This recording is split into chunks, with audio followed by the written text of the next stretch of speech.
Today, we're digging into a source that looks at recent anti-war protests and says, hang on, this isn't just simple opposition. It argues there's something else going on entirely. So what's the real story here? Let's break down this argument. So here's the big question this whole analysis is trying to answer. Are we seeing a straightforward, principled disagreement with foreign policy, or is there another dynamic at play here? To really get this argument, you have to latch on to one specific word from the source itself. It's not opposition, it's hysterics. And that single word choice, as you'll see, is the foundation for this entire take. All right, so what in the world does the source actually mean by hysterics? Let's get into their specific definition. Okay, so according to this viewpoint, hysterics is not about a calm, logical debate over policy. Nope.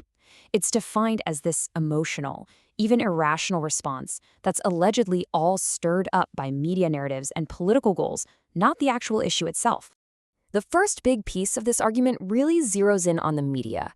It suggests there's a serious double standard in how different presidents get covered for doing similar things. The core claim here is that the media just isn't a neutral referee. The argument is that who is sitting in the Oval Office, not the action they take, is what really decides the tone and the volume of the news coverage. And here's where the source lays out its case, side by side.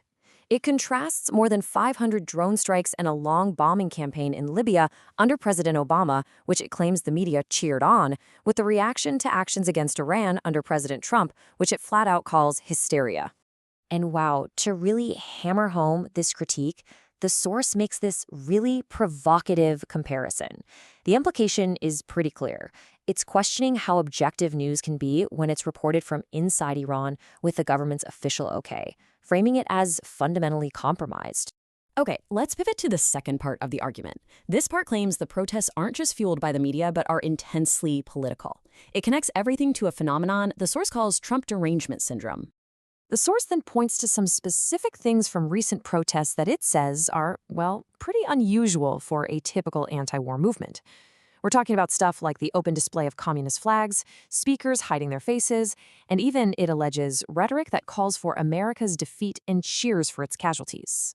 And the source is saying, look, this isn't just a one-off thing. Instead, it argues these protests are just the latest chapter in a long-running pattern of opposition to the president, a pattern it gives the label Trump derangement syndrome. So what's the endgame here? According to the source, it's pretty simple. It's all about politics. The goal is to whip up enough outrage and opposition to make a real difference in the upcoming midterm elections. This quote really cuts right to the heart of the source's take on the strategy. The idea is that creating this hysteria around a potential war is seen as the last-ditch effort, the final magic bullet, to score a political win where other attempts have supposedly failed. All right, we've covered the media and politics. Now for the third and final piece of this argument, which shifts our focus away from the protests and the news and into the world of the foreign policy establishment itself. And here, the argument takes a bit of a turn. The source introduces a whole new motivation. Just plain old envy. It claims that the established foreign policy experts are actually resentful over what it portrays as a string of major, unexpected successes by the Trump administration. So let's break down the specific examples the source gives to back this up.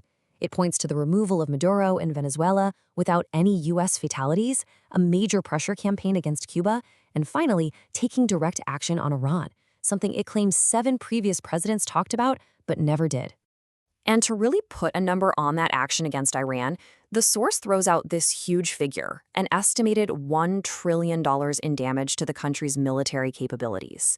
That number is there to really underscore the scale and the impact of the policy. But this isn't just about one country, right? The argument is that these moves triggered a massive domino effect, leading to what it calls the biggest geostrategic shift in a lifetime. Weakening adversaries like China and Russia, and at the same time building these new alliances in the Middle East. Okay, so we've walked through the 3 main arguments here. Let's step back and pull it all together to see the full picture that the source is trying to paint. This chart kind of says it all, doesn't it? The way the source sees it, this hysteria isn't just one thing. It's a mix, a 3-part blend made of equal parts biased media, politically driven opposition, and a jealous foreign policy establishment. So the bottom line from this source is that when you mix these 3 things together, You get an environment where it's almost impossible to have a real principled debate. That rational discussion gets replaced by what it calls irrational hysteria. And that's really where this leaves us.